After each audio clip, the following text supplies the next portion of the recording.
নমস্কার বন্ধুরা, education culture YouTube চ্যানেলে তোমাদের প্রত্যেককে স্বাগতম।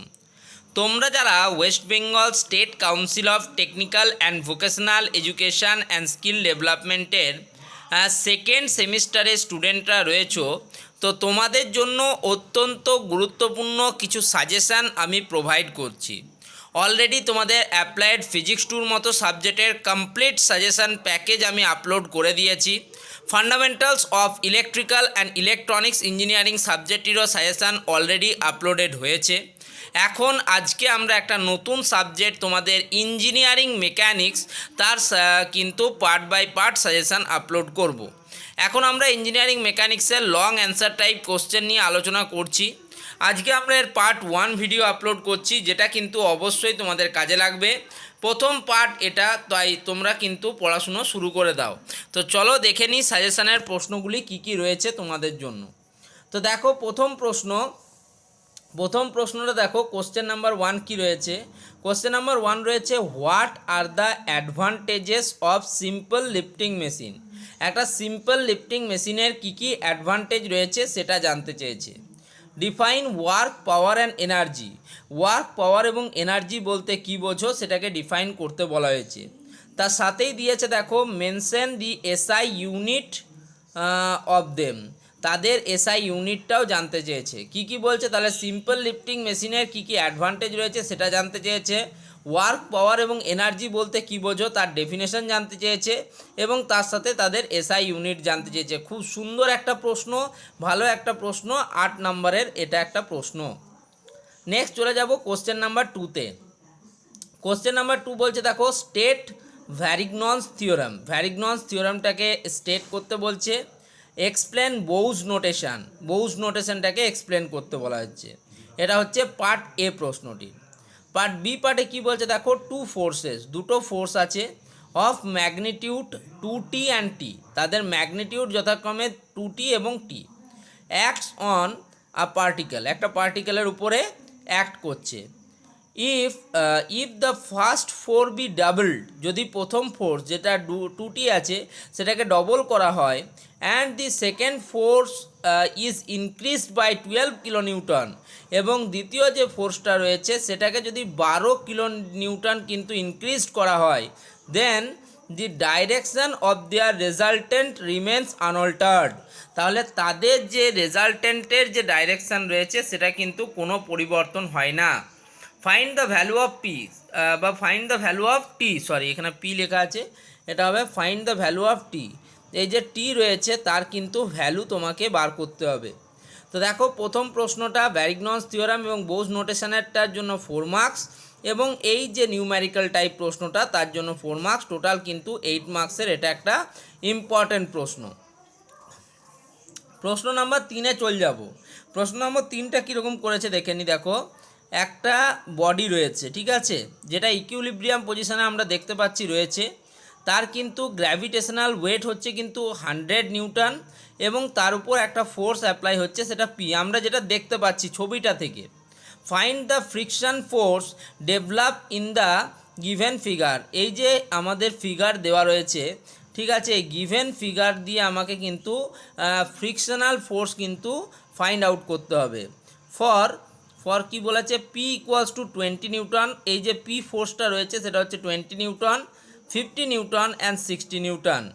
Coefficient of static friction, static ফিকশনের কোঅফিসিয়েন্ট মিউ অফ এস হচ্ছে 0.5, and coefficient of kinetic or dynamic friction হচ্ছে U of D equals to 0.4। তাহলে কী কী দিয়ে দিয়েছে, ফোর্স তিনটে হচ্ছে যথাক্রমে 20 নিউটন, 50 নিউটন এবং 60 নিউটন, এবং তাদের যে স্ট্যাটিক ফ্রিকশনের কোঅফিসিয়েন্ট সেটা দিয়েছে 0.5, এবং কাইনেটিক ফ্রিকশনের যে তোমাদের কোঅফিসিয়েন্ট সেটা দিয়েছে 0.4। তাহলে অবশ্যই কিন্তু এটা বুঝতেই পারছো একটা বড় নিউমেরিক্যাল টাইপ প্রশ্ন, এটার জন্য টোটাল কিন্তু 8 মার্কস রয়েছে। তো চলো জেনে নিই পরের প্রশ্নটাতে যাই, 4 নম্বর। তো দেখো 4 নম্বর প্রশ্নটাতে কি বলা হচ্ছে দেখো, প্রথম পার্টে ডিফাইন করতে বলা হচ্ছে, ডেফিনেশন চেয়েছে। একে লিখেছে দেখো অ্যাঙ্গেল অফ ফ্রিকশান, ফ্রিকশানের অ্যাঙ্গেল। 2-এ লিখেছে অ্যাঙ্গেল অফ রিপোজ, রিপোজ অ্যাঙ্গেল অফ রিপোজ এবং দেখো দুটো জিনিস ডিফাইন করতে বলা হয়েছে, অ্যাঙ্গেল অফ ফ্রিকশন এবং অ্যাঙ্গেল অফ রিপোজকে ডিফাইন করতে বলা হয়েছে। এবার দেখো 4 নম্বর প্রশ্নের পার্ট বিতে কি দিয়েছে, what load will be lifted, কত লোড আমরা লিফট করতে পারবো by an effort of 12 newton, 12 newton effort দেওয়ার মাধ্যমে। If the velocity ratio is 18, যদি তার ভিআর বা ভেলোসিটি রেশিও 18 হয়, and efficiency of the machine at this load is 60%, এবং এই লোডের রেসপেক্টে যদি মেশিনের এফিসিয়েন্সি 60% হয়, sorry, if the machine has a constant friction resistance, determine the law of machine, যদি দেখা যায় মেশিনটা তার কনস্ট্যান্ট ফ্রিকশনের রেজিস্ট্যান্সে রয়েছে, সেক্ষেত্রে ল অফ মেশিন ডিটারমাইন করতে বলা হয়েছে। নেক্সট চলে যাব 5 নম্বর প্রশ্নে। বুঝতে পারলে প্রশ্নটা 4 + 4 8 রয়েছে টোটাল। 5 নম্বর প্রশ্নে দেখতে পাচ্ছ এ এবং বি দুটো পার্ট। এ পার্টটা কি বলছে দেখো, state the Newton's laws of motion. আমরা জানি নিউটনসের টোটাল কিন্তু 3টে লজ অফ মোশন রয়েছে, Newton first law of motion, Newton second law of motion, Newton's third law of motion. তো সেই নিউটনের যে 3টে সূত্র রয়েছে, সেই 3টে সূত্র তোমাকে লিখতে হবে। তার সাথে কি করতে বলা আছে, deduce the relationship P equals to MF. ঠিক আছে, পি ইকুয়ালস টু এমএফ এর যে সমীকরণ রয়েছে সেটাকে তোমাকে কিন্তু সেটাকে ডিরাইভ করতে হবে। এই প্রশ্নগুলো হচ্ছে স্ট্যান্ডার্ড প্রশ্ন, প্রিভিয়াস ইয়ারগুলোতে আসা প্রশ্ন এবং ভালো প্রশ্ন। 5 নম্বর প্রশ্নের পার্ট বিতে কি বলছে দেখো, ডিরাইভ আ রিলেশনশিপ, একটা রিলেশনশিপ ডিরাইভ করতে বলা হয়েছে ফর দ্য ডিস্টেন্স, একটা ডিস্টেন্সের জন্য travelled by a body in the nth second. nth সেকেন্ডে কোনো বস্তু বা বডির দ্বারা রিলেশন ডিরাইভ করতে বলা হয়েছে ডিস্টেন্স ট্রাভেলের। ঠিক আছে, ভালো প্রশ্ন, 4 নম্বরের প্রশ্ন, অর্থাৎ 4 + 4 টোটাল কিন্তু 8 মার্কস রয়েছে প্রশ্নটিতে। চলে যাব পার্ট 1 ইঞ্জিনিয়ারিং মেকানিক্সের লাস্ট প্রশ্নতে। এর কিন্তু আমরা দেখতে পাচ্ছি দুটো পার্ট রয়েছে। প্রথম পার্টে ডেফিনেশন দিয়েছে এবং দ্বিতীয় পার্টে নিউমেরিক্যাল দিয়েছে।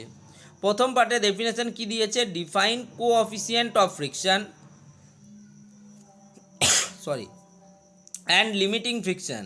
কোঅফিসিয়েন্ট অফ ফ্রিকশন এবং লিমিটিং ফ্রিকশন বলতে কি বোঝো সেটাকে ডিফাইন করতে বলেছে পার্ট এতে। পার্ট বিতে কি বলছে দেখো, পার্ট বি একটা নিউমেরিক্যাল, বুঝতেই পারছো কি বলছে, a body of weight 500 newton, একটা বডি রয়েছে যার ওয়েট হচ্ছে 500 newton, is lying on a rough plane inclined, একটা রাফ প্লেন ইনক্লাইন্ডে সেটা সহিত অবস্থায় রয়েছে, at an angle of 25 degree, তার যে অ্যাঙ্গেল সেটা হচ্ছে 25 ডিগ্রি উইথ দ্য হরাইজন্টাল। ঠিক আছে, হরাইজন্টাল পজিশনের সাথে 25 ডিগ্রি অ্যাঙ্গেলে একটা রাফ প্লেনের উপর একটা ওয়েট রাখা রয়েছে, যা বডি রাখা রয়েছে যার ওয়েট হচ্ছে 500 newton. It is supported by an effort P parallel to the plane, এটা যে সাপোর্ট করা রয়েছে একটা এফোর্ট দ্বারা, সেই এফোর্টটা হচ্ছে পি, যেটা প্লেনের সাথে প্যারালাল রয়েছে, যে প্লেনটা রয়েছে তার সাথে প্যারালাল রয়েছে। ডিটারমাইন দ্য মিনিমাম ভ্যালু, তোমাকে মিনিমাম ভ্যালু ডিটারমাইন করতে বলা হয়েছে if P for which the equilibrium can exist if the angle of friction is 20 degree. কি বলা হচ্ছে, determine the minimum value of P. ঠিক আছে, মিনিমাম ভ্যালু অফ পি বা এফোর্টের মিনিমাম ভ্যালু তোমাকে কিন্তু ডিটারমাইন করতে হবে, ফর হুইচ, যার জন্য দ্য ইকুইলিব্রিয়াম ক্যান এক্সিস্ট, ইকুইলিব্রিয়ামটা এক্সিস্ট করতে পারে, if the angle of friction is 20 degree, যদি অ্যাঙ্গেল অফ ফ্রিকশন 20 ডিগ্রি হয় তাহলে। তা তোমরা দেখতেই পেলে যে টোটাল কিন্তু যে আমি 6টা প্রশ্ন দিলাম, প্রত্যেকটা প্রশ্ন কিন্তু প্রচণ্ড ইম্পর্টেন্ট প্রশ্ন এবং এক্সামিনেশনে আসার মতো প্রশ্ন। এরকম টোটাল আমি চেষ্টা করছি যে তোমাদের কিন্তু 5টা পার্টে total number of questions 30 number of questions আমি তোমাদের দেব, যেগুলো তোমরা করলে কিন্তু এক্সামিনেশনে এর বাইরে আর কোনো প্রশ্ন তোমাকে সলিউশন করতে হবে না। লং কোশ্চেনের ক্ষেত্রে বলছি, বারবার বলছি, এলএকিউ এর ক্ষেত্রে। এমসিকিউ যদি এলএকিউগুলো করো, এমসিকিউ অনেকটাই তোমাদের প্রিপেয়ার হয়ে যাবে, এবং যদি সময় হয় তাহলে আমি তোমাদের কিছু এমসিকিউ প্রশ্ন সলিউশন করাবো। তো এই ভিডিওটা এখানেই শেষ করছি, ধন্যবাদ। ভালো থেকো সবাই।